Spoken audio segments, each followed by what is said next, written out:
2018 मसीहा परठू राज्य law commission प्रतिष्ठा करने को राज्य सरकार उचित मणि नथिले। लॉ कमिशन उद्देश्य हूँ जमी जो नेशनल लेवल भी नेशनल लॉ कमिशन एवं ओडिशा जमी स्टेट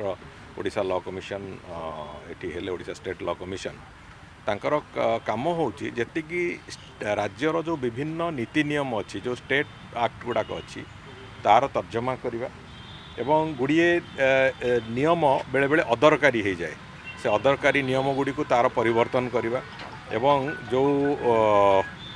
नियम गुड़िक जो गुड़िक आवश्यकता किसी आमेंडमेंट अच्छी से गुड़िक करवा आवश्यकता अच्छी से गुड़िक करवा एवं जो गुड़िक अदरकारी नियम पूरा ऑब्सोलेट अच्छी जो कथा गुड़िक आवश्यकता पड़ुनी आज दिन में से गुड़िक संपूर्ण भाव में स्क्रैप करवा ये सब विभिन्न दिगरे से माने तांकर तर्जमा करेंगे तर्जमा करके से माने राज्य सरकार को से बाबद में सुपारिश करेंगे तो राज्य सरकार तापर निष्पत्ति नेबे जे से नियम गुड़िकर आवश्यकता अच्छी आमेंडमेंट करार आवश्यकता अच्छी जदि से नियम गुड़िक संपूर्ण उच्छेद करार ये बाबद में राज्य सरकार पुणी तार निष्पत्ति नेबे तेणुक से बाबद में एक क्रमान्वय भल गवर्नान्स प्रतिष्ठा पाई जो गुड गवर्नान्स प्रतिष्ठा पाई वास्तव में ये जिनस गुड़िकर एक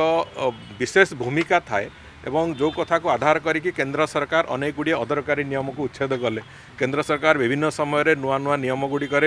जहाँ जहाँ परिवर्तन आने कथा तार प्रक्रिया आरंभ कर भाव में एठी भी राज्य में लॉ कमिशन आवश्यकता थिला आमे आगुरु भी से कथा कहीलु एबे माननीय मुख्यमंत्री अनुमोदन पर से लॉ कमिशन प्रतिष्ठा पाई गतकाली विभाग तार नोटिफिकेशन करिछि जस्टिस विश्वनाथ रथଙ୍କ अध्यक्षतार एवं जो माने अछंती भी सदस्य से माने समस्ते लीगल फ्राटर्निटीर सबुठु वरिष्ठ सदस्य कहले अत्युक्ति हेब नहीं जड़े पूर्वतन एजी आउ जड़े बहु वरिष्ठ एडवोकेट अछंती भी सेतिरे एवं लॉ सेक्रेटरी एवं लर्नेड एडवोकेट जनरल एमाने समस्ते से सदस्य अछंती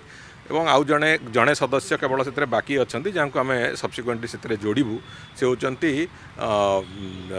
जड़े लीगल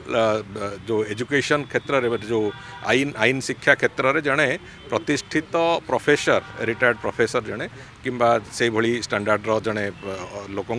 आमे तांकु जोड़ू से पुणी सब्सिक्वेंटली तेणुक लॉ कमिशन तार कार्य प्रक्रिया आरंभ कर बहुत शीघ्र निश्चित भाव में तार सुफल राज्य को एवं बेटर गवर्नान्स एस्टाब्लिशमेंट पाई तार आवश्यकता जोटा से आवश्यकता को अनुभव भी कर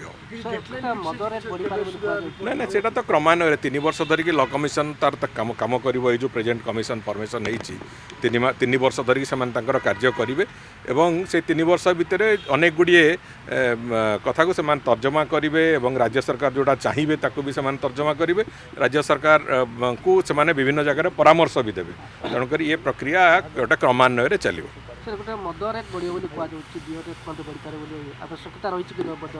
देखो से गोटे प्राइस फिक्सेशन कमिटी थाए प्राइस फिक्सेशन कमिटी विभिन्न प्रकार रे लोक मान जो कंपनी माने जो माने स्टेक होल्डर्स अच्छा समस्त सहित परामर्श करी प्राइस फिक्सेशन कमिटी तार निष्पत्ति निए प्राइस फिक्सेशन कमिटी 3-4 दिन तले बसी जहाँ निष्पत्ति नहीं से निष्पत्ति आसला सरकार पुणी विचार करेंगे।